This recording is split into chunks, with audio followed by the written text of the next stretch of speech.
कैसे हैं आप लोग। स्वागत है आप सभी का फिर से सफ़रनामा अनस्क्रिप्टेड मेरे शो में, जहां हम हर रोज़ किसी एक व्यक्तित्व, शानदार व्यक्तित्व की ज़िंदगी के सफ़र के बारे में जानते हैं कि क्या रही उनकी यात्रा उनके पैशन के लिए और किस तरीके का सफ़रनामा उन्होंने तय किया इस मंजिल, इस मुकाम तक पहुंचने के लिए। तो जो व्यक्ति आज हमसे अपना ज़िंदगी का सफ़रनामा रूबरू करेंगे, उनका नाम है साहिल वैद। और साहिल वैद बहुत ही अच्छे बेहतरीन एक्टर हैं, डबिंग आर्टिस्ट हैं और थिएटर आर्टिस्ट भी हैं। बिल्कुल बहुत शानदार थिएटर भी करते हैं वो काफ़ी टाइम से। तो आज हम साहिल वैद्य जी के ज़िंदगी के बारे में जानेंगे। काफ़ी मूवीज़ में आपने साहिल वैद्य जी के किरदार को देखा होगा। हमटी शर्मा की दुल्हनिया, बद्रीनाथ की दुल्हनिया, बैंक चोर और बहुत सारी मूवीज़ हैं उनकी। तो साहिल भैया इज़ फाइनली हेयर। हेलो साहिल भैया, कैसे हैं आप। Good good. क्या चल रहा है? बस आप ही का इंतजार कर रहा था बड़ी देर से। हाँ यार, मैं सो रहा था। अरे सॉरी। शायद भूल गए थे आप। नहीं, भूल नहीं गया था, बट मैं सो रहा था। सोते हुए आदमी अच्छा को अच्छा। कुछ याद नहीं रहता। अरे मुझे थैंक यू सो जागते ही मच आप। But thank you so much आप जगे। मुझे जागते ही याद आ गया कि लाइव पे जाना है। हाँ जी।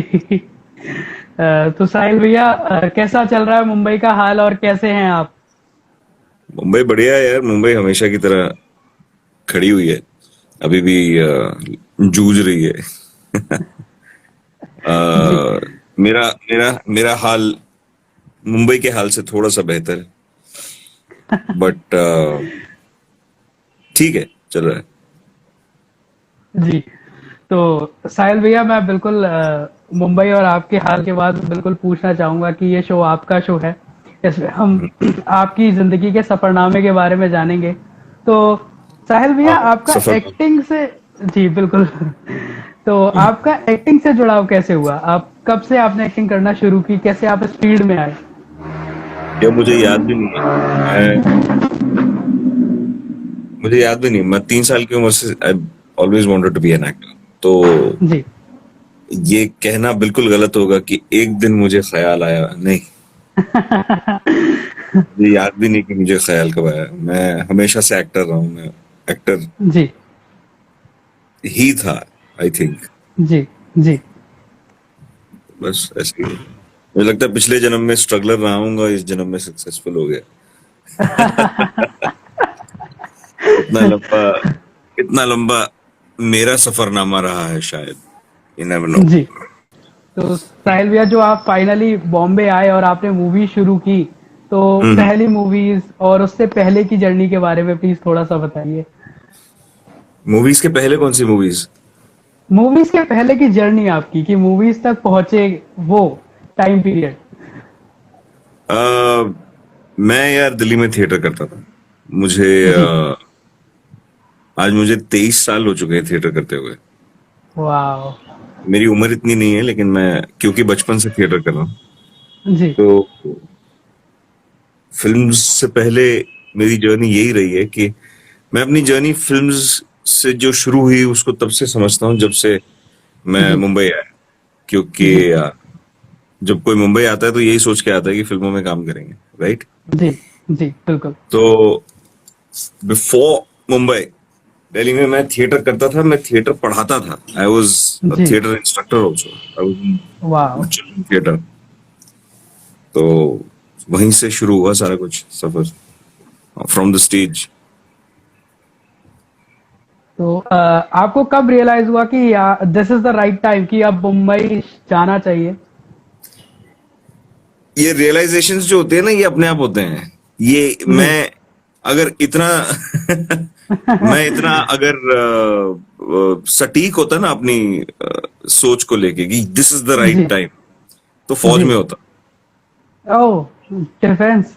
मैं फौज में जाना चाहता था, लेकिन मैं कलाकार जी हूं यार। मैं आप ये नहीं सोच सकते कि हाँ ये वक्त हो गया, ये टाइम टेबल है। मन किया, जी उठे, चले गए। But the most important thing is if it occurs to you कि आपको यही करना है, देन यू जस्ट, जी उसके बाद देर नहीं करनी चाहिए। जी बिल्कुल। मैं कैसे बताऊं कि ये ऐसा एक दिन दिमाग में है, नहीं। ये चीजें धीरे धीरे बिल्डअप करती। जी। और फिर जब मुंबई आए तो मुंबई में पहली मूवी तक की कश्मकश कैसी रही? यार कश्मकश तो की नहीं, क्योंकि अ, मैं फिल्म स्कूल में था, मैं विस्लिंग वुड्स जी, इंटरनेशनल से। हाय जी, योशीना, हाउ आर यू? तो मैं फिल्म स्कूल में था। वहां पे मैं सोफोमोर सेमेस्टर में था, अपने सोफोमोर सेमेस्टर जी, यानी कि दूसरा सेमेस्टर। जी। और तभी मुझे मेरी पहली फिल्म मिल गई थी। मुझे कास्ट किया गया था क्योंकि मैं गिटार बजाता हूँ। वाह! मेरी एक्टिंग एक्टिंग किसी ने नहीं देखी। उन्होंने देखा कि अच्छा गिटार बजाता है, तो इसको ले लो, दाढ़ी जी, वाड़ी है, इसके लंबे लंबे बाल हैं, ये हमको रॉक स्टार टाइप लग रहा है, उसको ले लो। जी। वो उन्हें बाद में पता लगा कि एक्टिंग भी कर लेता है, तो उन्होंने थोड़े बहुत डायलॉग बढ़ा दिए। फिल्म वो फिल्म Z5 पे अवेलेबल है, उसका नाम है हैप्पी। हैप्पी। वो 2008 में मैंने शूट की थी, जी, स्कूल में पढ़ने के दौरान। जी। नो उसके no Sheena, I don't have a cold, I have uncapped.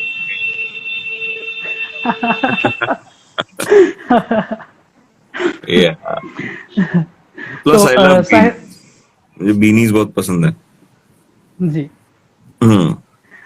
तो साहिल भैया उसके बाद फिर जो आपका सफर रहा कि पहली मूवी हैप्पी आई, फिर उसके बाद आगे, आगे, आगे, आगे। हैप्पी आई नहीं, हैप्पी सिर्फ शूट तब हुई थी, रिलीज अभी हुई है ओके। पिछले साल। ओह!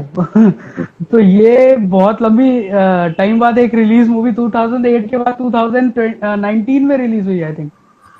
हाँ यार, ये इतना टाइम लग गया फिल्म को आते आते। 11 साल। 11 साल लग गए। बहुत बहुत सारी ऐसी फिल्में होती हैं जो बन जाती हैं लेकिन फिर रिलीज नहीं होती। ये जी, उनमें से थी। तो ये फिल्म जी, बन के पड़ी हुई थी और फिर अभी पिछले साल ही रिलीज हुई है। जी, वही होता है। मैं अभी जो दिल बेचारा रिलीज हो रही है उसके लिए भी बहुत जी, थैंकफुल हूँ जी, कि जी, हो रही है।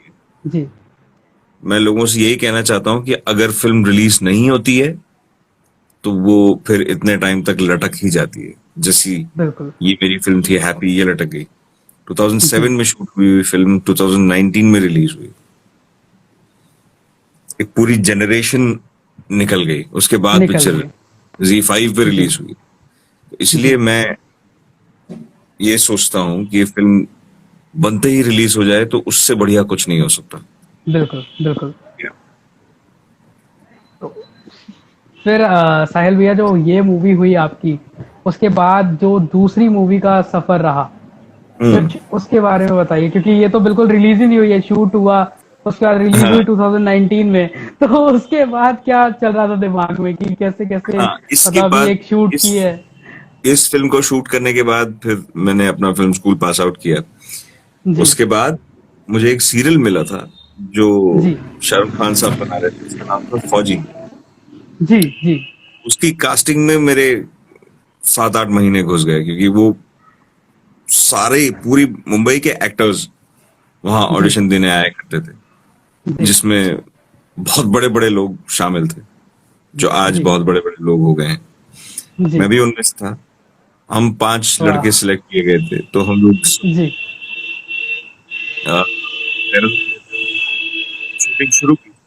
फौजी जी, जो पहले बना था उसका सीक्वल। जी, जी, अच्छा, उसकी शूटिंग शुरू हुई, सब कुछ। उसमें 1 साल 1 डेढ़ साल का वक्त हमें लगा।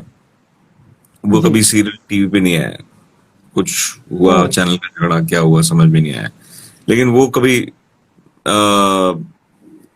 सीरियल आया नहीं टीवी के ऊपर। जी, तो बड़ा दुख हुआ। फिर मैंने जाके कुछ वॉइसिंग वगैरह का काम शुरू किया, इधर उधर जी, उल्टे जी, सीधे काम शुरू किए।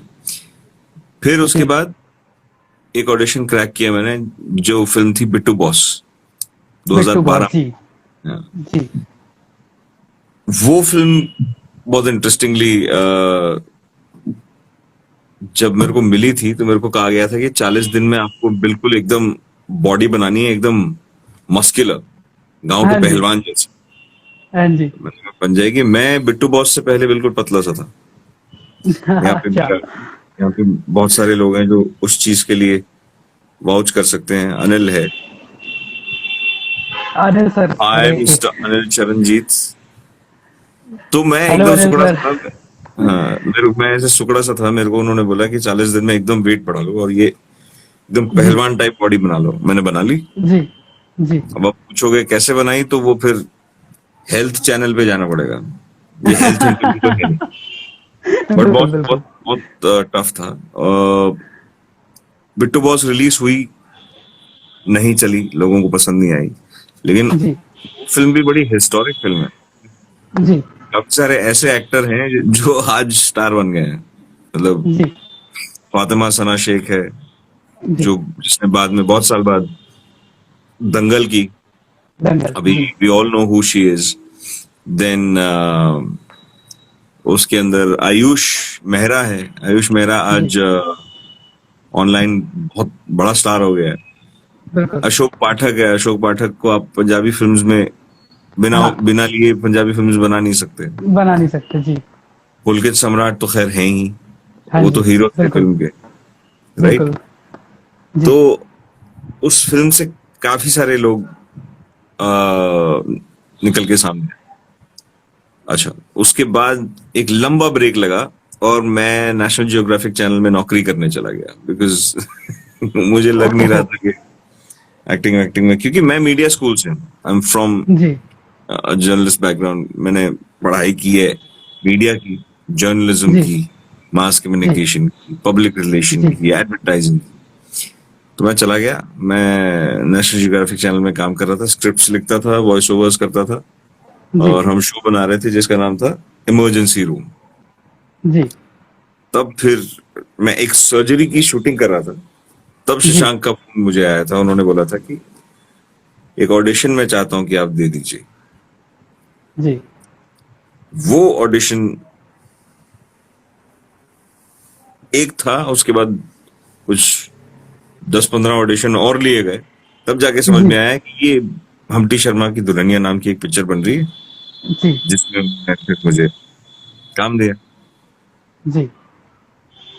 तो वो तो स्ट्रगल जो आप कह रहे हैं, संघर्ष, जो क्या क्या आपने वर्ड इस्तेमाल किया। एक संघर्ष था। दूसरी थी और कश्मकश सर। हाँ, तो यार कश्मकश, 16 लोग हैं यहाँ जो हमें देख रहे हैं इस वक्त। तो बिल्कुल। देखो, कश्मकश इन 16 लोगों को मैं बताना चाहूँ, 15 हो गए, 16 हो गए जी वापस। तो मैं जी 16 लोगों को यही बताना चाहूंगा कि ये जो कश्मकश है ना, जी। ये अगर कश्मकश लग रही है तो आप गलत काम कर रहे हैं। बिल्कुल बिल्कुल।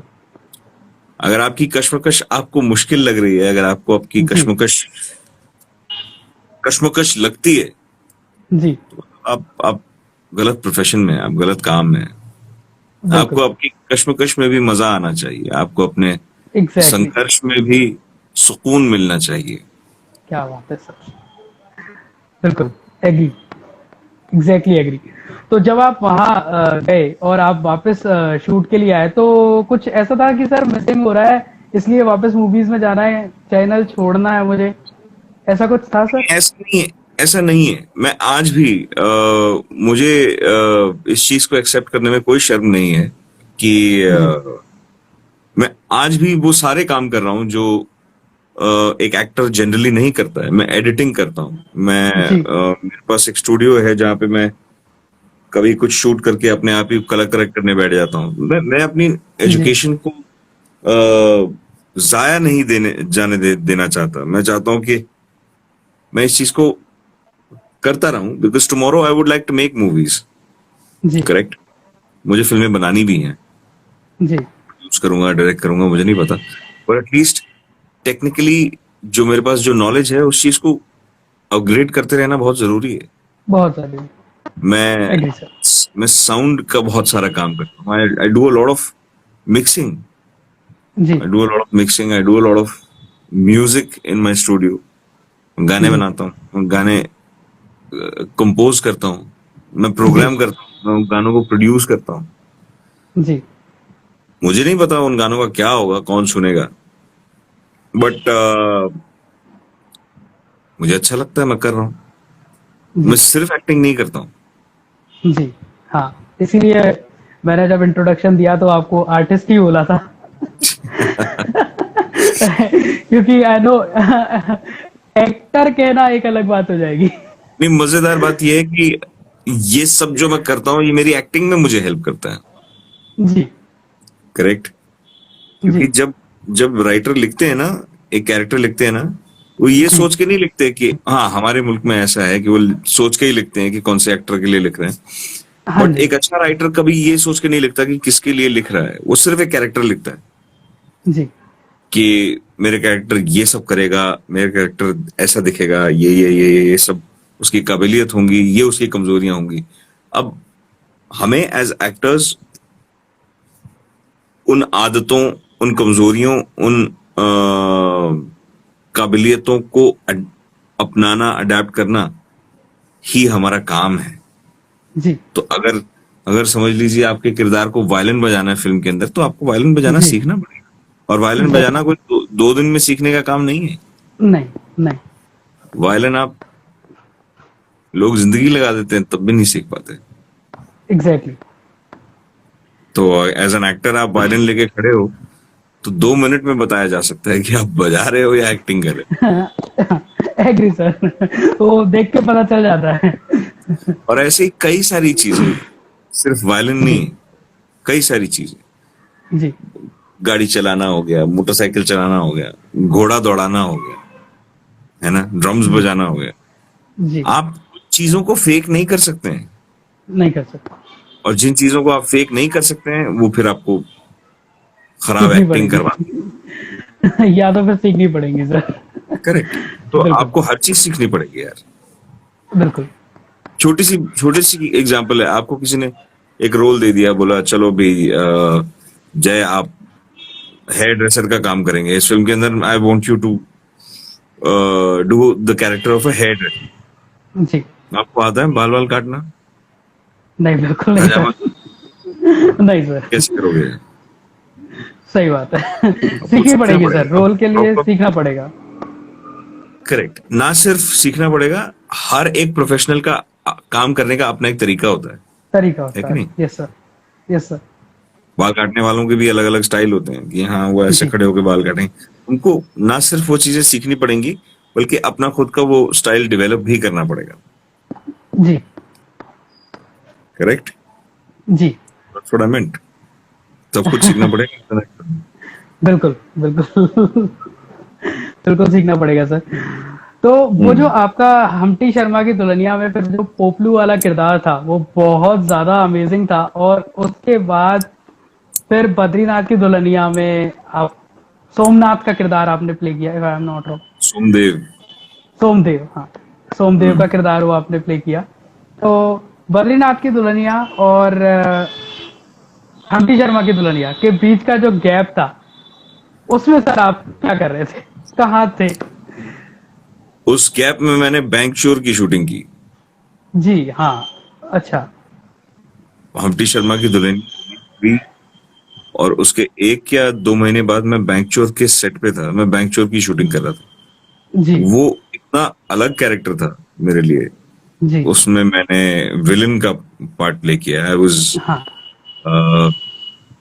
जिसने भी बैंक चोर नहीं देखी है, ये 15 लोग जो हमारा लाइव देख रहे हैं, हेलो बिल्कुल सर। 15 लोग, जाके बैंक चोर देखिए प्लीज।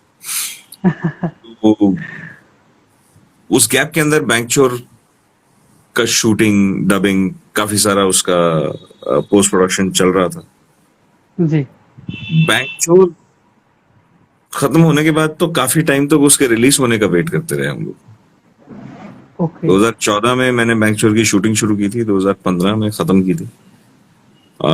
2016 में लिटरली कुछ नहीं था करने के लिए, we were all waiting for जी बैंक चोर टू हैपन।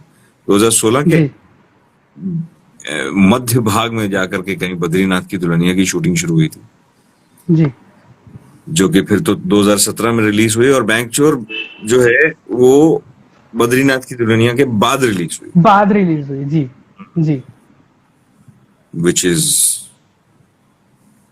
पता नहीं क्यों ऐसा करते हैं ये लोग, क्योंकि जब बैंकचोर शूट कर रहे थे तो पुराने नोट हुआ करते थे, और जी। बैंकचोर रिलीज हुई तो फिर नए नोट उन्होंने वीएफएक्स के जरिए नए नोट डालने पड़े उन्हें।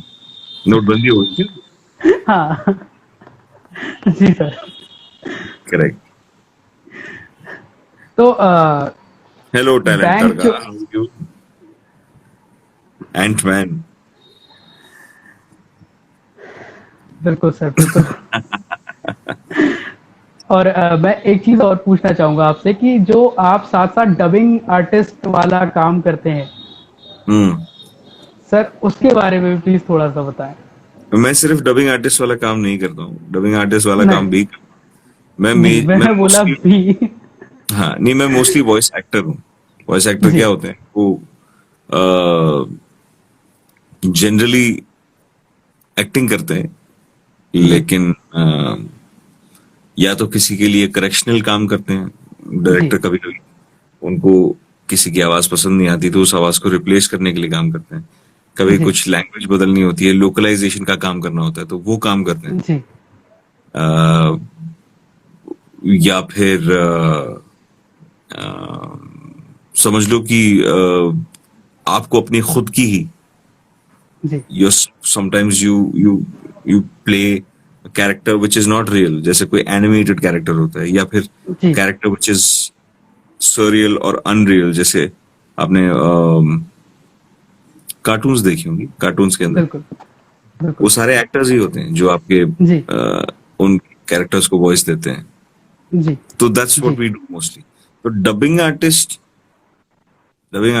Is the wrong terminology, we are all voice actors. So yeah, that's voice acting. Voice acting is बहुत ही फन दुनिया है यार। आई थिंक जी। मैं आज मुंबई में सरवाइव कर रहा हूँ तो वॉइस एक्टिंग की वजह से सरवाइव कर रहा हूँ, बिकॉज ये एक्टिंग का कोई भरोसा है नहीं यार। ये कास्टिंग डायरेक्टर्स अपनी मर्जी से कास्टिंग करते हैं। जी। ये लोग बोलते तो हैं कि अरे सर आप क्या एक्टर हो, सर क्या एक्टर हो।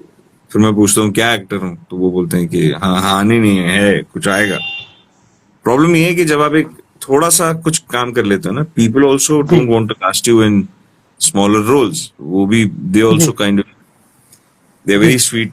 वो बोलते हैं कि आपके लायक कुछ नहीं आ रहा है, आपके लायक कुछ आएगा तो ऐसे में an actor needs to find things to do, hmm. कि ठीक है आपके लायक कोई चीज आएगी तब तक हमें कुछ तो काम कर, बिल्कुल। है ना, रोजी रोटी जी। चलानी है हमें। तो दिस जी। Is something that I do for, and सच कहूं तो इसमें मुझे ज्यादा मजा आता जी। है। This voice acting is such a thing जिसमें you get to voice so many actors from around the world. जी। जब आप उनके पैटर्न में, जब उनके पॉजेस को फॉलो करते हुए करते हो ना, जी। डबिंग करते हो उनकी, जी। उनका एडीआर करते हो जिसको हम डायलॉग रिप्लेसमेंट बोलते हैं, जी। तब आपको समझ में आता है कि what are the different possibilities of saying a particular line. As जी। एन एक्टर आपका एक्सप्लोरेशन इतना ज्यादा हो जाता है कि फिर आप जी। सेट पे जाते हो तो आप फिर खेलते हो। बिल्कुल। और इट्स लाइक सेइंग कि आपने गाड़ी चलानी ही टेम्पो चला के सीखी, अब आप मारुति को भंभीरी की तरह घुमा रहे हो। मतलब, बिल्कुल। लेकिन आपको तो खेलने का काफी अच्छा एक्सपीरियंस है, बिकॉज थिएटर आपने हाँ, अभी, मैं मानता हूँ कि मुंबई में भी आपने बहुत थिएटर किया है। यस। थिएटर में मैं डरता हूं कभी कभी कि मुझे ऐसा ना हो जाए कि किसी साल थिएटर करने को ना मिले। ओह। लगातार 1997 से लेके कितने साल हो गए आज? 23 years. So this is the 23rd year of me continuously doing at least one play every year. वाह। एंड जिन दिनों मैं फिल्म स्कूल में था तो मुझे लगा कि यहाँ थिएटर कैसे करेंगे, तो मैंने अपने दोस्तों को लेके प्ले बना दिया जिसको फिर ऑडिटोरियम में हमने परफॉर्म किया और लोग देखने आए थे। वाह। तो ऐसा नहीं था कि फिल्म स्कूल में थे तो थिएटर नहीं किया, फिल्म स्कूल में भी थिएटर जी। किया। जी।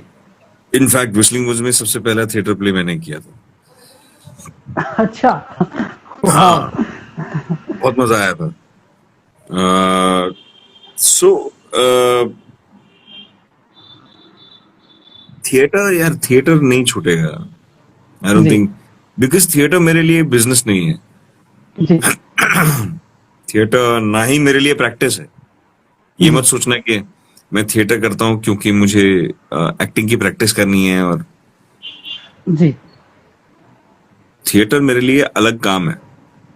जी it's a full time job. जी जब मुझे फिल्म मिलती है तो मैं थिएटर से छुट्टी लेके फिल्म करने जाता हूँ। जी मैं ऐसा नहीं कह सकता कि चलो जी फिल्म नहीं है तो थिएटर कर लेते हैं, बिल्कुल भी नहीं। जी ऐसा नहीं जी है। वॉइस जी acting is a full time job for me. जब मुझे जी शूटिंग मिलती है, जब मुझे एक्टिंग का काम मिलता है, तो मैं वॉइस एक्टिंग से छुट्टी लेके जाता हूँ। जी you understand? So I kind of, yeah for me, all the work that I do, अगर मैं स्क्रिप्ट राइट किसी के लिए स्क्रिप्ट लिखता हूँ, मेरी काफी जी सारी स्क्रिप्ट चोरी हो चुकी हैं, बहुत बड़ी बड़ी फिल्मों में तब्दील हो चुकी हैं, जिनका नाम मैं तब लूंगा जब मेरी लिखी हुई स्क्रिप्ट मेरे नाम के साथ रिलीज होगी किसी दिन। लेकिन जब मैं लिखने जाता हूँ जी तो भी मैं फुल टाइम राइटर बन जाता हूँ। that's what I do. I I love doing all of this so much कि मुझे फर्क नहीं पड़ता कि आप मुझे क्या बुलाएं, आप मुझे एक्टर बुलाएं या राइटर बुलाएं, बिकॉज हर प्रोजेक्ट के साथ मेरा काम बदलता जाएगा। बिल्कुल। मैं एक चीज पूछना चाहूंगा, जब आपका वो मूवी तेरह तेरह मतलब 10 साल 11 साल बाद रिलीज हो रही है, उसके हम्म। बाद वो टीवी सीरियल जो आपने किया फौजी वो रिलीज नहीं हुआ, फिर हम्म। बैंक चोर बहुत टाइम बाद रिलीज हुई, तो हाँ। कुछ लगा नहीं कि कुछ पॉजिटिव नहीं चल रहा है यार, काम कर रहे हैं, अच्छा काम कर रहे हैं, लोगों के सामने नहीं आ रहा, या समथिंग चलता है ना, नेगेटिविटी आती है थोड़ी, या कुछ थॉट्स आते हैं। वो मूवीज, आपकी स्क्रिप्ट इतनी बेहतरीन स्क्रिप्ट लिखी होंगी आपने, मैं बिल्कुल मानता हूँ, वो चोरी यार हुई, उन तो यार समटाइम। उन बेचारों को सोचो जिन्होंने फिल्म बनाई है। हाँ मुझसे मुझसे कितने ज्यादा तो परेशान या नेगेटिव वो लोग होंगे। हाँ। जी उन बेचारों को उन बेचारों के बारे में सोचो जिनके लिए मैंने स्क्रिप्ट लिखी और उन्होंने उसकी फिल्म बना दी, अब वो दूसरी नहीं लिख पा रहे क्योंकि उनके पास मैं नहीं। जी तो मैंने कल एक अपने स्टोरी में एक बात डाली थी कि औरों के दुखों के तवे पे दुख हो, अपनी रोटियां रोटी सेक के सेकना। कर्म जी की बदहजमी से नहीं बच पाओगे। बिल्कुल बिल्कुल तो ठीक है, आप करो यार, हम झेलते ही तो आए हैं। मैंने कहा ना, संघर्ष में सुकून मिलना चाहिए। बिल्कुल। बल्कि बल्कि मुझे कोई धोखा दे जाता है तो मैं उसको देख करके ऐसे बोलता हूँ, क्योंकि मेरे को तारीफ के काबिल आदमी है यार। बिल्कुल धोखा देने वाले के लिए भी एक अवार्ड होना चाहिए। बिल्कुल, ज़रूर होना चाहिए सर। कि बहती गंगा में हाथ नहीं धोना चाहिए, बिल्कुल। बिल्कुल। बहती गंगा में हाथ धोएंगे तो केला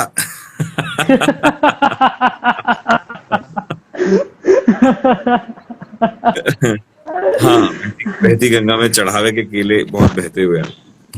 बिल्कुल। हम्म। तो सर फिर बद्रीनाथ की दुल्हनिया, और उसके बाद एक और आपकी मूवी रिलीज होने वाली है अभी, तो प्लीज उसके बारे में थोड़ा सा कुछ बताइए।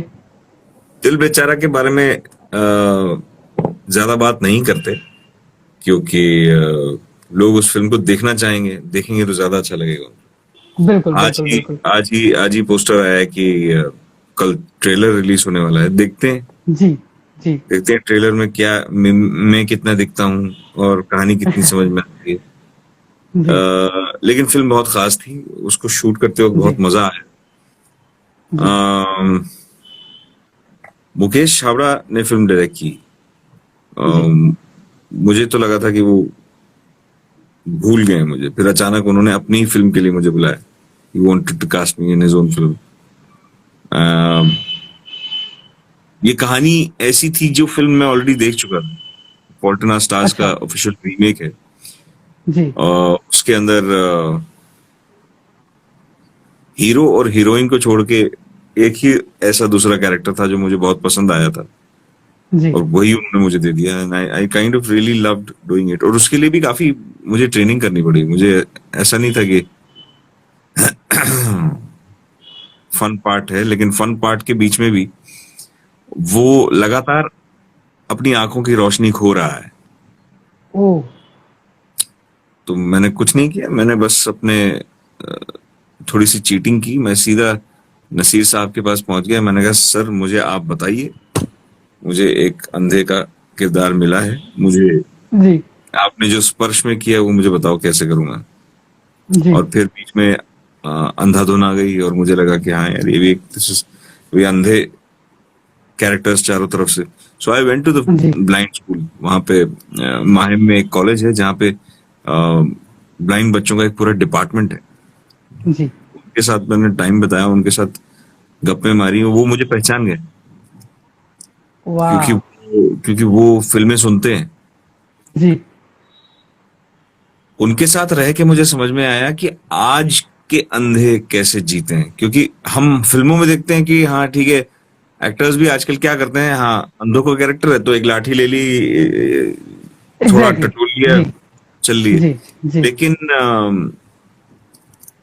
आजकल जो देख नहीं पाते वो बहुत बहुत कमाल के तरीके से वो मोबाइल चलाते हैं यार। वाह उन्होंने मुझे एक टेक्निक बताई जिससे they can actually listen to YouTube videos and they can actually come on to live sessions, और लाइव सेशंस सुन सकते हैं वाह अपेरेंटली ये। अमेजिंग हाँ हाँ, आप जाके देखो। तो you can do this on an Android phone. Apple पे अभी नहीं हो पाता है, तो इसीलिए हमारे जो ब्लाइंड कम्युनिटी के लोग हैं वो आईफोन को बिल्कुल पसंद नहीं करते। जी बिकॉज एंड्रॉइड के अंदर देर इज समथिंग कॉल्ड, आप अपने there is a voice over, अपने वॉल्यूम के अप डाउन दोनों बटन एक साथ दबा के रखेंगे तो वो ऑन हो जी जाएगा। फिर उसके जी बाद जहां जहां आप फिंगर रखते जाएंगे वो आपको बताता जाएगा कौन सी ऐप के ऊपर हैं आप, वहां फिर आप क्लिक कर देंगे ओके तो वो आप। तो तो मैं ये दिस वाज द टेक्निक मेन यूज कर टेक्निक मैं ये टेक्निक यूज करना चाहता था इन द फिल्म, जी बट जी कोई ऐसा जबरदस्ती भी नहीं करनी चाहिए कि, बट ये this is something that I learned. तो हम्म उसमें उसमें आपने सुशांत सिंह राजपूत सर के साथ काम किया है, तो हम्म शूटिंग कैसी रही सर आपकी? मैं बता रहा था कि वो इतनी अक्लमंद और इतनी इंटेलिजेंट बातें करते थे जी कि मुझे ऐसा लगता था कि, क्योंकि मैं भी साइंस स्टूडेंट था, जी मैं भी इंजीनियरिंग एंट्रेंस के राउंड्स कर चुका था। जी मैं एक्चुअली इंजीनियरिंग कॉलेज का ड्रॉप आउट हूँ। जी तो उनकी कई सारी ऐसी बातें थी जो मेरे भी पल्ले नहीं पड़ती थी। ओके मुझे भी समझ में नहीं आता था कि ठीक है, कॉस्मिक ओरिजिन्स के बारे में हम लोग बैठ के बातें करते थे। जी हम लोग बैठ के डिस्कस करते थे कि मार्स पे जाके हम लोग उसको कॉलोनाइज कर भी पाएंगे या नहीं। इलॉन मस्क के बहुत बड़े फैन थे वो। जी एंड एक बात जो शायद किसी को नहीं पता होगी वो ये है कि बहुत भोला आदमी था यार। जी बहुत, जैसे कहते हैं ना कि महत्वाकांक्षी, हाँ, जी मगर एट द सेम टाइम बहुत ज्यादा भोला। जी मुझसे 3-4 महीने बड़ा था वो जी उम्र में। जी तो भैया ही बोलता था मैं, भैया भैया। बट सेंसिटिव था, लेकिन मुझे नहीं पता था इतना सेंसिटिव होगा कि ऐसा कुछ करेगा, यू नो। ठीक है, जी जाते जाते भी रेवोल्यूशन शुरू करके गया है, तो यू कांट रियली से कि बिल्कुल let's hope you never forget Sushant Singh Rajput, बिल्कुल बिल्कुल सर, एक सर। राइट। और साहिल सर, आप सक्सेस को कैसे देखते हैं कि आपकी डेफिनेशन क्या है? Yes, right now I am successful, तो सक्सेस क्या है आप? The definition of success changes for me every hour. Ji Right now, I'm successful. I'm sitting in my studio. I'm petting my cat. I am completely relaxed. There is electricity in the house. I'm successful. Ji In an hour's time, I might think that I'm not successful because I'm not doing anything. I'm not learning anything. So, on the long run, the ultimate definition of success in my head is happiness. जी अगर आप खुश हैं तो आप कामयाब हैं. समझ रहे हो? मैं दुनिया के सबसे अमीर आदमी के साथ बैठ के भी उससे ज्यादा कामयाब महसूस कर सकता हूं और वो मुझसे कम कामयाब महसूस कर सकता है. क्यों? क्योंकि मेरे पास ऐसी कई सारी चीजें हैं जो शायद उसके पास नहीं होंगी. नहीं और उसका सबसे बड़ा राज है खुशी. और खुशी कैसे मिलती है? मन में जो बात आए कर लो. जी जो करने का मन करे कर लो. मुफासा मुफासा सड़क पे मिला था मुझे. जी गाड़ी के नीचे आने वाला था. आ, मुझे नहीं मालूम था मुझे बिल्लियां पसंद हैं या नहीं. अच्छा मैंने कभी बिल्ली नहीं पाली थी. मैंने मुफासा को उठाया, अपनी बाइक पे रखा और मैं इसे घर ले आया. मैंने बहुत इसकी माँ को ढूंढने की कोशिश की. ये सड़क पे था, बीच सड़क पे. मैं जी इसे उठा के घर ले आया. 14 दिसंबर 2016 की बात है. जी मैं तब से मुफासा को पाल रहा हूँ. मैं मुफासा की पहली तस्वीर आपको दिखाऊंगा तो आप हैरान हो जाओगे. इतना छोटा सा, एकदम मरियल सा. आज तो ऐसा लगता है किसी सेठ का बिल्ला है ये. शक्ल देख रहे हो इसकी? बिल्कुल शक्ल बिल्कुल इसको देख के इसको देख के लगता है ये सड़क पे मिला था. नहीं बिल्कुल नहीं, मुझे तो पता ही नहीं था कि ये सड़क पे मिला. फिर भी आपने पाला है. नहीं, तो सड़क पे नहीं मिले थे. तो मुझे पता नहीं क्यों एक अलग ही खुशी मिली. तो उसके बाद मैंने जानवर मुझे हमेशा से पसंद थे. फिर उसके बाद मैंने ये जो जानवरों की मदद करने वाले लोग होते हैं ना, जो लोगों को दिखाने जी के लिए जानवरों की मदद करते हैं जी जी जी जी कि आज हम एनजीओ चला रहे हैं, आज हमने जानवरों के बिल्कुल लिए इतना कुछ किया. तो वैसे ही कुछ लोगों के साथ मैंने फिर जानवरों को अडॉप्ट करवाने में मदद की. जी वो बात अलग है, वो लोग फायदे के लिए करते हैं. उन लोगों को उसमें भी काफी काफी सारे एंगल्स होते हैं. तो मैंने कहा ठीक है यार, कम से कम कर तो रहे हैं. फिर जी मेरी लाइफ में बगीरा आया जिसको मैंने एक नाली में से खींच के निकाला था. ओ तो अब बड़ा मजा आता है जब मैं जानवरों की मदद करता हूँ. Yes sir. It's fun. It's fun. जी तो साहिल सर, अभी आपसे मैं पूछूं एज अ राइटर, तो हम्म. आप लिखने से पहले ऐसे क्या क्रिएशन चलती है, क्या इमेजिनेशन होती है किसी भी स्टोरी के पीछे? मतलब इमेजिनेशन जैसे इमेजिनेशन तो ज्यादा नहीं होती. मोस्टली लाइफ एक्सपीरियंसेस होते हैं. जी इमेजिनेशन से ज्यादा लाइफ एक्सपीरियंसेस होते हैं. अभी मैं एक पोस्ट अपोकलिप्टिक स्टोरी लिख रहा था, जी जिसके अंदर मुझे कंप्लीटली अपनी इमेजिनेशन पे डिपेंड करना पड़ रहा है. But it is completely connected to the current times. यहां से आगे क्या? जी मतलब it's a story of hope. It's a story of how things work out in the end. But अचानक हिंदू मुसलमान खत्म हो गया ना. हाँ वो क्यों हुआ? क्योंकि बाहर से एक और बड़ी दिक्कत आई. हाँ मैंने आज से कुछ 4-5 साल पहले एक फेसबुक स्टेटस डाला था कि काश एलियंस का हमला हो जाए, जी हिंदू मुसलमान सिख ईसाई करना भूल जाएंगे, सब आप बिल्कुल. आपस में जुड़ के फिर आपस में. Yes sir. मुकाबला करेंगे. बिल्कुल. तो और मतलब ऐसा होता है ना सर कि जैसे कि कभी भी कुछ लिखने की कोशिश करते हैं हम, तो एक थॉट या कुछ आता है तो सडनली लिखते हैं.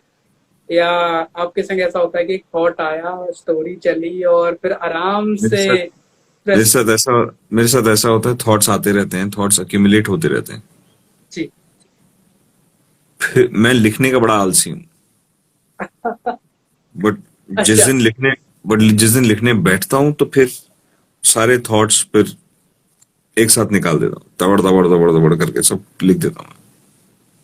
दैट्स हाउ वाह। आई राइट। तो मुझे नोट्स मुझे नोट्स बनाने की जरूरत नहीं पड़ती। मैं मेरे थॉट्स अक्यूमुलेट होते रहते हैं, सब इकट्ठे होते रहते हैं। फिर एक दिन बैठ के मैं उन सबको कंपाइल करके मुझे शॉर्ट स्टोरीज लिखना ज्यादा पसंद है। मैं जी। 7 8 10 पेज की स्टोरी लिखता हूँ। जी। उसके बाद उसके बाद एक उसमें से एक या दो मैंने फिल्म्स में कन्वर्ट की, जी। जिनका नाम मैं नहीं बताऊंगा। हाँ, मैं बिल्कुल इंतजार करूंगा उनका नाम जानने के लिए। करेक्ट।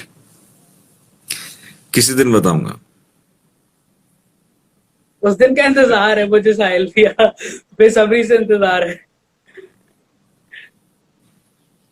तो फिर अभी मैं आपसे पूछूं कि अब आप लाइफ को कैसे देखते हैं, अपनी जर्नी को, अपनी लाइफ को कैसे देखते हैं? कैसे देखना चाहिए?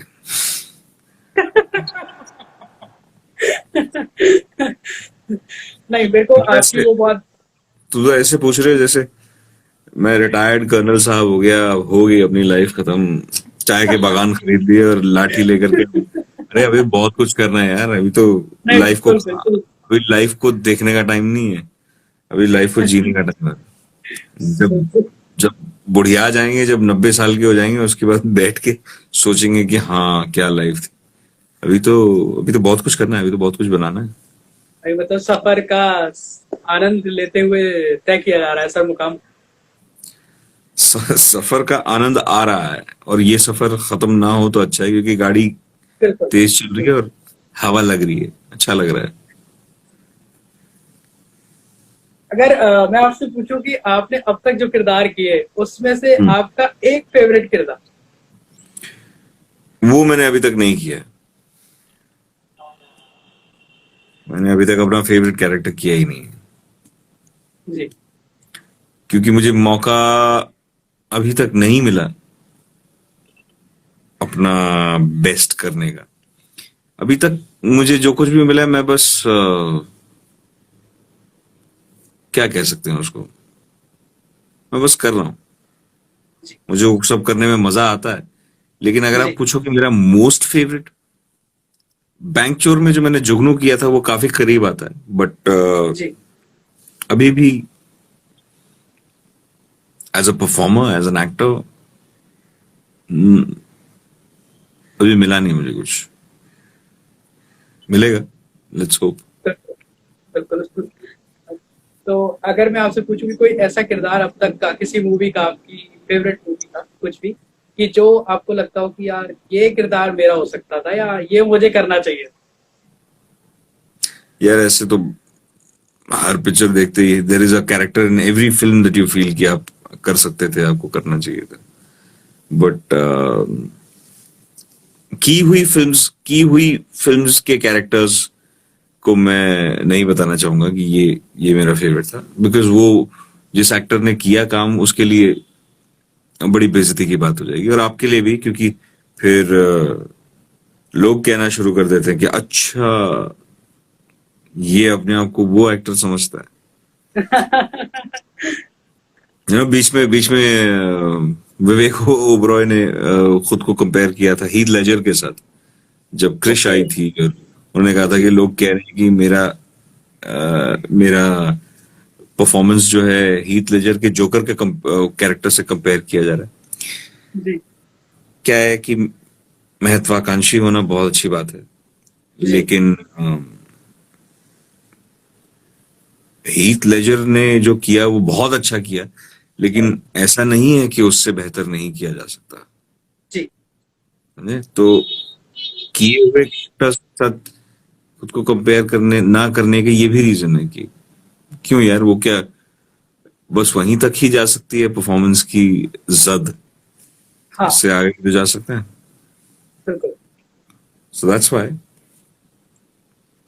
अगर मैं आपसे पूछूं कि जो थिएटर आप करते हैं, थिएटर की दुनिया और कैमरे की दुनिया का जो अंतर है, वो थोड़ा सा जानना चाहूँ, क्योंकि आप बहुत ज्यादा कैमरे के करीब भी रहते हैं और आप यार जिस तरीके से टेक्निक, थिएटर को प्यार करते हैं।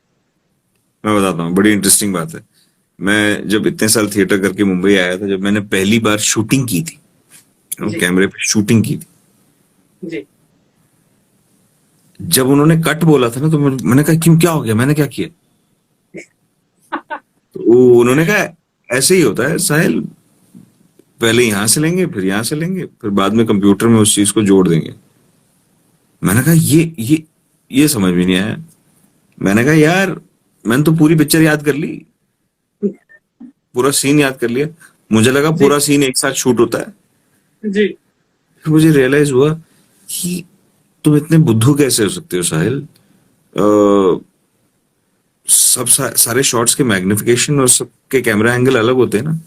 फिर मुझे रियलाइज हुआ कि शिट, ये मैंने एज ए टेक्नीशियन तो समझ लिया था, बट एज एन एक्टर नहीं समझा था। हाँ। मैंने कहा ये तो बड़ा बड़ा बेमजा होने वाला है, क्योंकि आप as an actor for stage आप पूरे 100-200 पन्ने याद करके जाते हो और वहां पे परफॉर्म करते हो। यहाँ पे आपसे कहा जाता है एक लाइन बोलो, कभी कभी कहा जाता है आधी लाइन बोलो। जी। तो ये बहुत मेजर डिफरेंस था। मैंने कहा कि एक काम करते हैं, मैं पूरा बोल लेता हूँ, आप पूरा ले लो। कहते हैं नहीं नहीं नहीं, इतनी रील नहीं है, इतना फुटेज जी। नहीं है। मैंने कहा जी। अच्छा, ये बजट का खेल है सारा। तो उसके बाद अब मैं लोगों से रिक्वेस्ट करता हूँ कि कम से कम लाइन आधी मत लो, पूरी लाइन ले लो। जी। Then you decide what you want, क्या शॉट आपको जी। चाहिए, कहाँ से चाहिए। कभी कभी जी। दोबारा करना पड़ता है, कभी कभी। जी। So that is a major difference between theatre and films. और फिल्म्स में यार तैयारी का इतना वक्त नहीं मिलता।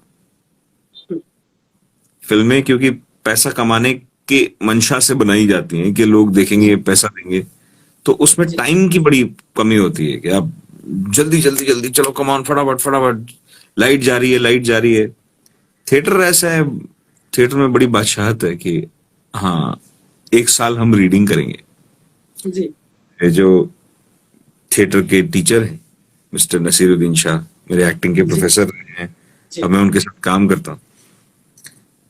पहले तो आपको स्टेज पे खड़ा नहीं होने देंगे जब तक आपने उसको कम से कम 1,500-2,000 बार स्क्रिप्ट को पढ़ नहीं लिया है, और कम से कम 1-1.5 साल से आप उसको स्क्रिप्ट को पढ़ नहीं रहे हैं। अभी जी। भी लॉकडाउन चल रहा है, तो पिछले 3 महीने से हम पढ़ ही रहे हैं। 2-3 नए पेज शुरू हो रहे हैं जिनको हम पढ़ रहे हैं। हम पढ़ते जा रहे हैं, पढ़ते जा रहे हैं। और अब तो मुझे आदत हो गई है इस चीज की। किसी भी चीज को, किसी भी स्क्रिप्ट को कम से कम नहीं तो 50-60 बार जब तक पढ़ नहीं लेता, तब तक मैं सेट पे कैमरे के सामने भी एक्टिंग नहीं कर पाता। जी। वो कहते हैं ना कि खराब एक्टिंग और ओवर एक्टिंग क्या होती है। कुछ नहीं होता। वो ओवर एक्टिंग नाम की कोई चीज नहीं है। इट्स जस्ट कि अगर आपकी तैयारी कम है, आपकी तैयारी हाँ। अधूरी है, तो हाँ। फिर आप कैमरे के सामने जाके वही करोगे जो हम सुबह सुबह करते हैं।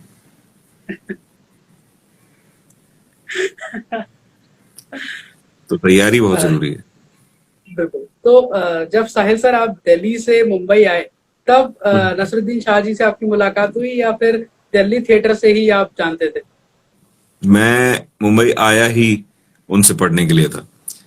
वो विस्लिंग बुज में एचओडी थे, और मैं दिल्ली से मुंबई उनके नाम से आया था कि चलो वो एचओडी हैं तो मुझे इस स्कूल में जाना है, यहां से एक्टिंग सीखनी है। जी। That's the reason I came here. तो आप जब मिले तो कुछ कैसा मूवमेंट था सर? मुझे मालूम था मैं मिलूंगा उनसे यहाँ पे। और मुझे सर मालूम था थोड़ी तो कि एक्साइटमेंट रही होगी। हाँ, थोड़ी तो एक्साइटमेंट रही होगी। सच बताऊं तो सिर्फ उन्हीं से मिलके मैं बहुत ज्यादा एक्साइटेड हुआ था पहली बार, जब मुझे लगा था कि मैं मैं स्टार स्ट्रक, सिर्फ उस दिन के बाद मैं स्टार स्ट्रक नहीं हुआ कभी भी। जी। अब एक होता है ना कि आप, अरे बाप रे, इनसे मिल लिया, उनसे मिल लिया, नहीं। मैं पहली और आखिरी बार नसीर सर से पहली बार मिलने के बाद ही स्टार स्ट्रक हुआ था। मुझे लगा था कि आ गए, मिल गए, यू नो। और फिर मुझे याद आया कि नहीं यार, ये मेरे प्रोफेसर भी हैं, मुझे इन पे चढ़ना नहीं चाहिए, आराम से। और वो रिस्पेक्ट मैंने भी रखी, और बहुत दिल से हमें पढ़ाया उन्होंने, बहुत दिल से वो सिखाते थे हमको चीज। वो पैशन तो मैंने उन्हीं से सीखा है। आज गुरुपुर में मैंने उनको पोस्ट भी डाला बिल्कुल, मैंने सुबह। देखी वो स्टोरी, मैंने देखा उनके वो अलावा मेरे स्टोरी। और भी बहुत से टीचर्स रहे हैं जिनका मैंने नाम लिखा है उस पोस्ट जी में। तो नसीर सर के साथ जब मैंने काम करना शुरू कर दिया मॉटली में, तो उसके बाद मैं स्टार स्ट्रक नहीं होता। जी। और बहुत सारे जितने स्टार्स हैं उनको इस बात से बड़ी दिक्कत होती है कि यार ये हमें उस नजर से क्यों नहीं देख रहा। ओके। हाँ, काफी सारे होते हैं। ओ, उनको लगता मतलब है कि ऐसा होता हाँ, है। वो तो मेरा नाम भी गूगल करने लग जाते हैं कि ये कौन है। इतना इतना क्यों ठाकुर बन रहा है ये आदमी कि हमारी तरफ मुड़ के भी नहीं देख रहा। जी।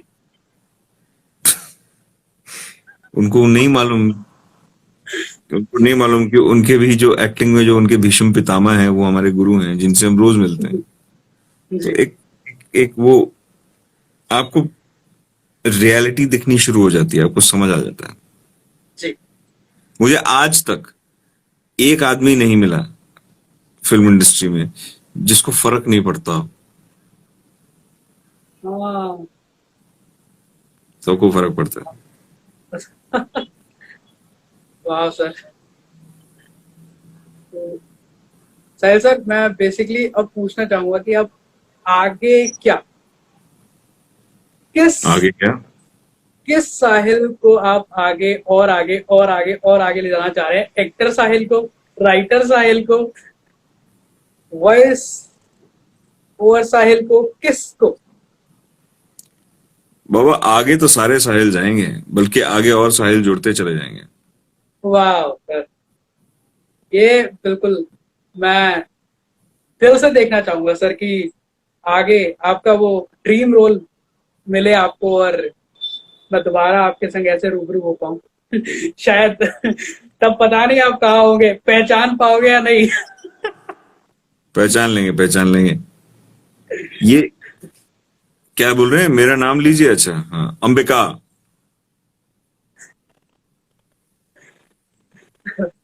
साहिल सर, जो आपकी वॉइस क्वालिटी है, I hmm. Love that sir, I love that. बहुत ही मतलब yeah I I also love that, but उसमें मेरा कोई हाथ नहीं है।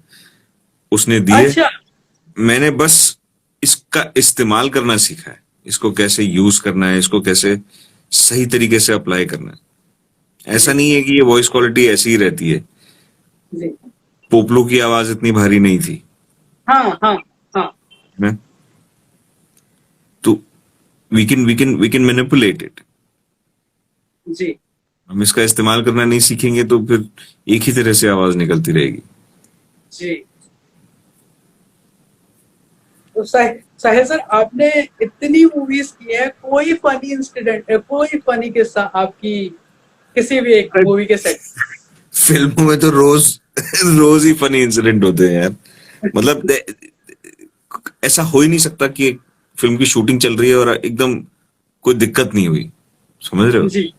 जी। एक मुझे याद है फनी इंसिडेंट, जब हम चंडीगढ़ में शूट कर रहे थे हमटी के लिए। जी। तो अचानक वहां पे हम एक फार्म हाउस टाइप जगह पे शूट कर रहे थे, जिसको हमने आलिया का घर बनाया था। घर बनाया था। जी। तो वहां पीछे गोलियां चलनी शुरू हुई। ओ, ओ, तो हमने कहा ये कौन शिकार कर रहा है, और मैं जानवरों का दीवाना, मैं भागा वहां। मैंने कहा ये कौन है साला पंछियों को मार रहा है। तो वहां का एक जो केयर टेकर था वो था भी थोड़ा सा अच्छा। शौकीन, राइफल जी। वाइफल रखने वाला। वहां जाके जी। देखा तो वो लोग कंपटीशन शूटिंग कर रहे थे। तो ओके। जो क्ले टारगेट्स उड़ते हैं, मैंने कहा अच्छा चलो ठीक है, शिकार नहीं ये हो रहा है। हाँ जी, हाँ जी। तो वहां पे उन्होंने कहा ट्राई करोगे? तो हमारे वरुण धवन भैया कहते हाँ बिल्कुल ट्राई करेंगे। तो एक टारगेट फेंका गया, मिस हो गया। दूसरा टारगेट मारा, मिस हो गया। तीसरा, चौथा, पांचवा, छठा, तो वरुण भैया से निशाना नहीं लग रहा था। जी। तो अच्छा, मैंने भी कभी कंपटीशन शूटिंग जैसी कोई चीज की नहीं थी। जी। मैंने कहा मेरी बारी, मैंने कहा चलो ठीक है, ट्राई करते हैं।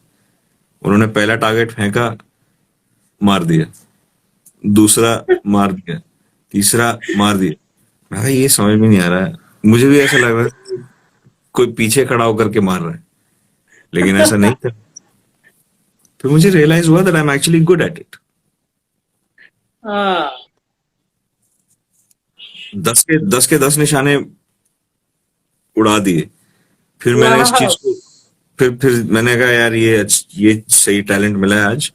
फिर मैं दिल्ली गया और वहां पे वो डॉक्टर करनी सिंह शूटिंग रेंज में मैंने shotgun shooting, trap shooting actually शुरू कर दी। वाह। तो फनी इंसिडेंट ये था कि वरुण कितने, कैसे, हाउ, पोगल तू कर चुका है क्या भाई, डू यू नो? मैंने बोला नहीं यार, मैं तो बस वही मेले में वो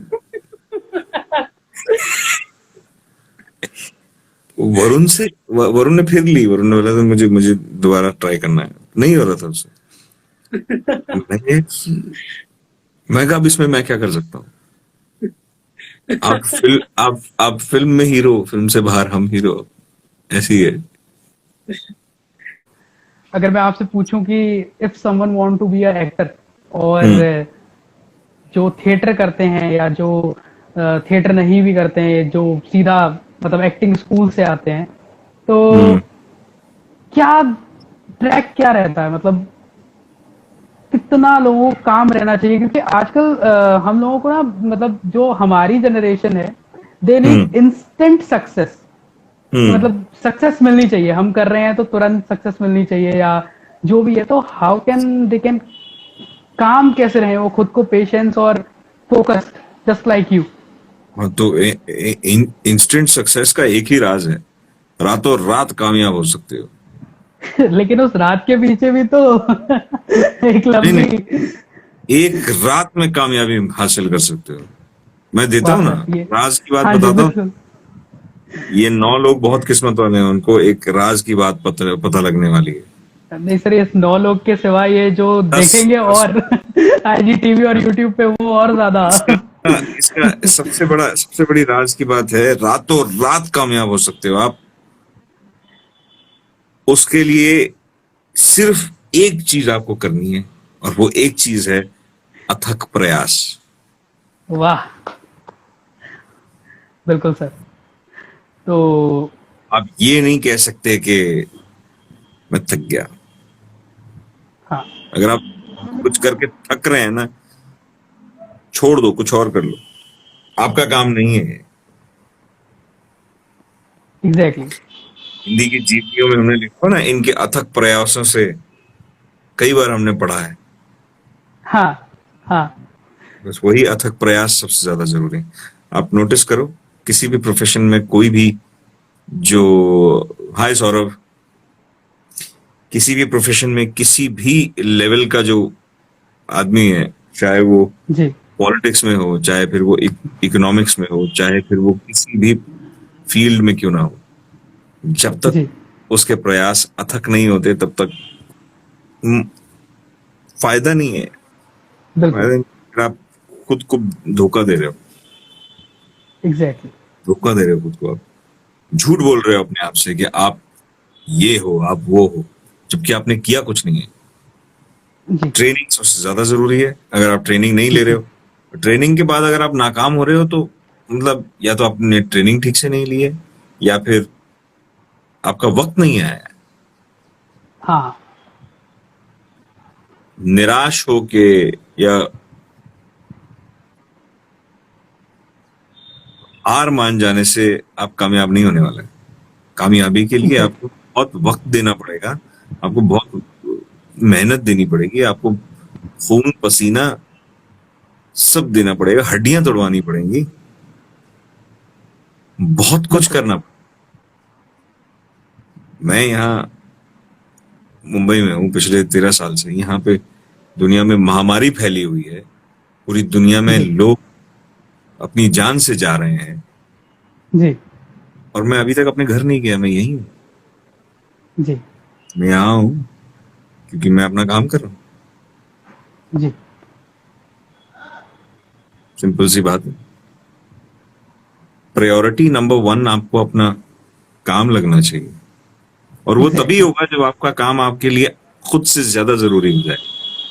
जी बात को समझो, अपनी जान से ज्यादा अगर आपका काम आपके लिए जरूरी है, जी वो तो किस्मत भी रो देगी आपके सामने। जी। वाह। साहिल भैया, एक रिक्वेस्ट और है मेरी छोटी सी कि इफ अगर आप अपना कुछ लिखा हुआ शेयर करें प्लीज। लिखा हुआ बहुत लंबा हो जाएगा, अभी नहीं करते हैं, बिकॉज लिखा हुआ ऑटोमेटिकली अभी मैं डाल ही दूंगा यहाँ या वहां कहीं ना ओके। कहीं। Decided to kind of go on to a blog. Palak Soni says that it seems like you're going through a hard time. I hope everything is good. Everything is good, Palak Soni. The world is going through a hard time. Exactly. But we'll recover, yeah. We'll recover. Haven't ठीक we है। walked out of worse situations? We ji. have, right? So we have तो each other. So don't worry. साहिल भैया, एक चीज पूछूं मैं अगर आपसे कि आपको सबसे ज्यादा, मतलब अगर बोलें कि हर इंसान जो भी जिस भी जीवन शैली में जाता है या जो भी एक मुकाम को चुनता है, वो कि जैसे आपको एक्टर बनना है, किसी को क्रिकेटर बनना है, जो भी किसी भी प्रोफेशन में जाना चाहता है, Hmm. तो मेरी एक ऐसी थ्योरी है कि हर दरिया को पार करने का एक जरिया जरूर होता है। Hmm. तो आपकी जिंदगी में वो जरिया कौन था? मेरी जिंदगी में जरिया एक नहीं था ना, बहुत सारे लोग थे। जी मतलब मैं शशांक खेतान को भी उन जरिए में से एक जरिया मानता हूँ, जी जरियों में से एक जरिया मानता हूँ। जी मैं नसीर सर को भी एक जरिया मानता हूँ। मैं जी अपने पिताजी को भी एक जरिया मानता हूँ। जी मैं कोई इसकी इस गिनती का कोई अंत नहीं है। हर वो इंसान जो मुझे रोज मिलता है, जी वो एक जरिया है। जिन लोगों ने मुझे धोखा भी दिया, वो भी जरिया है। जी जिन लोगों ने मेरे लिए बुरा किया, वो भी मेरे लिए जरिया है। जी। कि वो गए तो कुछ सिखा के गए, हाँ है कि नहीं? जी, अब बिल्कुल क्या ही बिगाड़ लोगे यार, कोई सही कुछ बात नहीं है। बिगाड़ सकता। आपकी आपकी इजाजत ना हो तो कोई आपको नीचा भी नहीं दिखा सकता। हाँ, एग्री। बड़ी सिंपल सी बात है। बिल्कुल सर। सर भैया, एक लास्ट रिक्वेस्ट और है मेरी आपसे, इसके बाद बिल्कुल मैं आपको सोने के लिए बोल दूंगा कि आपकी नींद जो मैंने खराब की है टेक्स्ट कर करके, तो वो मैं उसके लिए सॉरी। नहीं नहीं नहीं, मुझे एक्चुअली रात रात भर काम आजकल हो रहा है, तो मैं आजकल जी लुढ़क जाता हूँ कभी भी। हाँ, मैं समझ सकता हूँ सर। तो मुझे वही लग रहा था, मैंने कहा आई थिंक अभी लाइव आए हैं साहिल भैया, तो 3 बज रहे हैं, अभी नहीं बोलता हूँ मैं, थोड़ा हम्म। लेट बोलूंगा उनको टेक्स्ट करके, लेकिन फिर मैंने देखा अरे ऑफलाइन हो गए, तो मुझे वही लगा, मैंने कहा लगता है कहीं बिजी हो गए या फिर आप भूल गए। नहीं नहीं, आज वो पोस्टर लगाना था ना, हाँ कल जी दिल बेचारा का ट्रेलर आ रहा है, तो उसका आज जी जी पोस्टर जी लगा। जी तो उसके जी लिए मैं जागा, पोस्टर से लगाया और आउट। जी। और आप गेमर हैं, बाइकर हैं, और आपकी जो राइड्स की स्टोरीज भी मैंने देखी है, तो प्लीज उस बारे में थोड़ा सा, बस अपने पैशन के बारे में सर थोड़ा सा प्लीज पैशन साहिल भैया बहुत, शेयर करें। मुझे म्यूजिक इंस्ट्रूमेंट्स का बहुत पैशन है। मैं सीखता रहता हूँ, from a piano sir to a guitar guitar हो टू अ गया। वायलिन। ओके। मैं सीखता रहता हूँ। मेरे पास एक अभी अभी डिजरी डू आया है, जिसके जिसके अच्छा। जिसको मैं समझने की कोशिश कर रहा हूँ, क्योंकि दैट्स एन जी instrument which has no rhythm, no melody, nothing. It's just a जी sound. तो मैं कोशिश कर रहा हूँ कि bro, your way of looking is like Nasir sir and smiling also. हाँ यार भाई, अब इतना टाइम किसी के साथ अब बिताते हो तो वैसे ही हो जाते हो। म्यूजिक इंस्ट्रूमेंट्स के साथ साथ मुझे मुझे टेक्नोलॉजी का बड़ा शौक है। मतलब जी। मैं मैं टेक्नोलॉजी का इस्तेमाल पूर्ण तरीके से करना समझने की कोशिश करता हूँ, बिकॉज अभी मेरे पीछे यहाँ पे एक पूरा एक स्टूडियो सेटअप है, जो सब लोग मुझसे पूछते हैं कि क्यों, क्या जरूरत क्या है। और जब से लॉकडाउन हुआ है तब से मुझे लोग फोन करके कह रहे हैं कि हमें भी बनवाना है। अब जरूरत समझ में आ रही है सर। और बिल्कुल। मोटरसाइकिल्स मोटरसाइकिल्स का तो पता नहीं कहाँ से कीड़ा चढ़ गया मुझे। मेरे पास 4 बाइक्स हैं, और हाँ। चारों अपने आप में बड़ी यूनिक मोटरसाइकिल्स हैं। जी। अ, एक 1981 की रॉयल एनफील्ड बुलेट है, जिसका गियर लेफ्ट में हुआ करता था और हाँ। ब्रेक राइट में होता था। एक बजाज एवेंजर है मेरे पास, जो which is the first Bajaj Avenger, the first model, eliminator के बाद जो आई थी। ओके। जी। अम, एक मेरे पास यजदी क्लासिक है, रोड किंग 250। जी। साहिल सर, आप सबको नोटिस कर रहे हो एक्सेप्ट मी। अरे अंबिका, आपका तो नाम लिया था मैंने, अंबिका ऐसे बोला था। यू सेड से माय नेम, तो मैंने अंबिका बोला। और एक मेरे पास कावासाकी Z900 है, जो मैंने अभी ली है। जी। बाइक्स मुझे बहुत पसंद है, बाइक्स से ज्यादा मुझे राइड्स पे जाना पसंद है। हाँ। मैं कैंपिंग जाता हूँ, मुझे बहुत मन करता है, मैं sir please hi you me sir, आप मुझे रिप्लाई ही नहीं करते सर। दीपक कालरा, अब आपको क्या रिप्लाई करूं। मैं गर्मी में चिल कर रहा हूँ, पूरी तरह से किल कर रहा हूँ।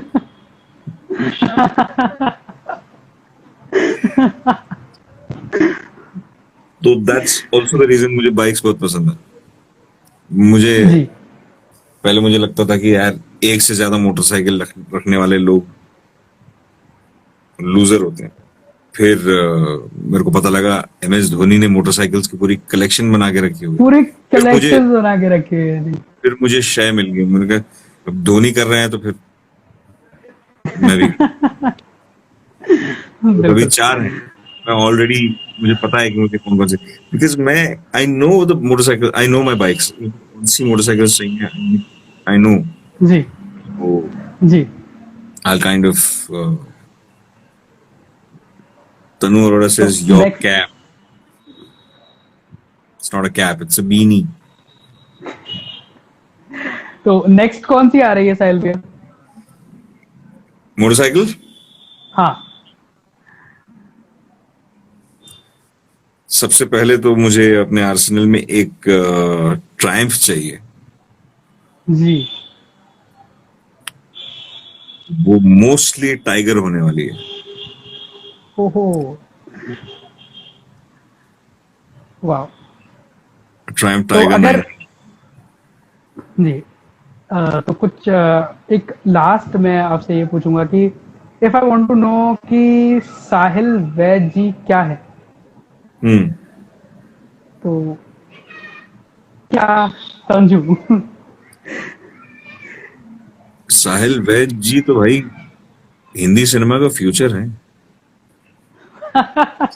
वाह। और ऐसा भी मुमकिन है अमेजिंग। कि और ऐसा भी मुमकिन है कि साहिल वैद जी हिंदुस्तानी थिएटर का भी फ्यूचर हो। बिल्कुल बिल्कुल ये भी बिल्कुल, मैं ये भी और ये भी दोनों मुमकिन है कि बातों पे एग्री करता हूँ। साहिल वैद जी बाबा बन जाए। कुछ भी हो सकता ये थोड़ा सा डिफरेंट लगा मुझे, क्योंकि अब तक जो मैं देखता हुआ आ रहा हूँ ये अपार्ट फ्रॉम दैट, मतलब बिल्कुल ही अलग हो गया। है। नहीं नहीं यार, क्योंकि मैं सदगुरु को सुनता हूँ ना, मुझे रियलाइज होता है कि he has nothing to do with religion. जो वो बातें बोलते हाँ। हैं मुझे बड़ी अच्छी लगती हैं। और जी। पहले मुझे लगता था कि ठीक है यार, ये भी आदमी बाबा ही है। फिर मैंने देखा भाई मोटरसाइकिल पे बैठे हुए थे, बाइक अच्छा। चला रहे थे।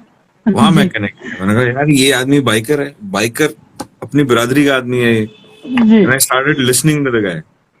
और उनके पास एक ड्यूकाटी स्क्रैम्बलर है। हाँ हाँ, मतलब डुकाटी स्क्रैम्बलर लेके घूमते हैं तो मतलब शौकीन आदमी है, ही नोज हिज शौकीन मोटरसाइकिल। आदमी है। इस आदमी को सुनना चाहिए। तो मैंने सुना तो मुझे इट मेड सेंस। तो ऐसा भी होता है लोगों के साथ जब उन्हें लगता है कि यार मैंने समझ लिया, I enlighten hmm, myself, now I should try and give it to other people. जी, वो वो काम करने में एक अलग नोबल फील आती होगी। मैं वहां तक जी, नहीं पहुंचा हूं, इसलिए मुझे समझ में नहीं आ रहा है अभी। जी, अ, मैं बहुत ज्यादा टेक सेवी हूं, तो I always dreamed of having a tech company of my own. जी। कुछ तो पता आई नहीं थिंक यही एक रीजन है कि आप वहां तक नहीं जा पा रहे, कहाँ क्योंकि तक। साइंस कुछ अलग सोचती है और जो सदगुरु जी बताते हैं वो थोड़ा सा डिफरेंट वे है। ऐसा कुछ नहीं है। आपका दिमाग भी तो है ना, आप भी तो सोच सकते हैं ना, आपके दिमाग में भी कुछ चीजें बिल्कुल, चल। बिल्कुल। अगर साइंस कुछ कहती है और सदगुरु कुछ कहते हैं, एक कहीं ना कहीं ऐसा कॉमन पॉइंट आता है जहां सदगुरु साइंस से जुड़ते और हैं, है साइंस, कि नहीं? जी, बिल्कुल, जो एग्री, मोटरसाइकिल उनको बहुत ज्यादा पसंद है, वो इंटरनल कंबस्शन इंजन के ऊपर चलती है, बिल्कुल, जो कि एक मैकेनिकल इंजीनियर ने अपने हाथों से उस चीज को असेंबल किया होगा। असेंबल किया हुआ, करेक्ट। एग्री सर, जी, तो किसी भी चीज को गलत कहना, किसी भी चीज को गलत समझना गलत नहीं है, लेकिन हम्म, उसके पीछे अगर आपकी फैक्चुअल बैकिंग नहीं है तो फिर। फिर करो, एग्री। तो Sahil sir, all the very best आपकी मूवीज का जो पिटारा आने वाला है उसके लिए, और एक उनमें से एक आने वाली है बिल्कुल, जिसका कि कल ट्रेलर रिलीज होने वाला है। कल ट्रेलर तो रिलीज है। अगले 2 हफ्ते बाद वो फिल्म रिलीज हो रही है, 24 जुलाई। तो डिज्नी जी, हॉटस्टार ने सुशांत की शान में फिल्म को फ्री कर दिया है। जी, ये वैसा ही हुआ जैसे किसी फिल्म को टैक्स फ्री कर दिया जाता है। जी, तो हर कोई देख सकता है दुनिया के कोने कोने में, जिस आपको डिज्नी हॉटस्टार ऐप डाउनलोड करनी है और फिल्म को देखना है। अ, बजाय इसके कि आप अपना गुस्सा और अपनी आग निकालें कि फिल्म थिएटर में क्यों रिलीज नहीं हो रही है, जी, फिल्म को एंजॉय कीजिए। मैंने बिल्कुल, आपको इस इंटरव्यू के शुरू में बता दिया था कि अगर एक पिक्चर बनते ही रिलीज नहीं होती है तो फिर 10-10, 20-20 साल तक अटकी रह जाती है। लटक जाते हैं, बिल्कुल, हम नहीं चाहते कि इस फिल्म के साथ ऐसा हो। जी, हैप्पी जो मैंने 2007 में शूट की थी, 2019 में रिलीज हुई। जी, अगर आप जी, चाहते हैं कि दिल बेचारा के साथ ऐसा हो तो इंतजार कीजिए फिर। जी, बिल्कुल। तो मैं तो बहुत ज़्यादा एक्साइटेड हूँ देखने के लिए, आपका हम्म। किरदार और फिर सुशांत सर के लिए। तो थैंक यू सो मच साहिल भैया कि आप इतनी, एक तो आपने अपनी बेशकीमती नींद को थोड़ा सा मेरे लिए कॉम्प्रोमाइज़ किया। थैंक यू सो मच जय आप। हाँ जी, जय thank you so much for having me. Yes, it's my pleasure sir. Thank you so much. आप, आई होप आपने एंजॉय किया होगा कन्वर्सेशन। बातें करने के तो शेर हैं हम। बातें करना ही तो पसंद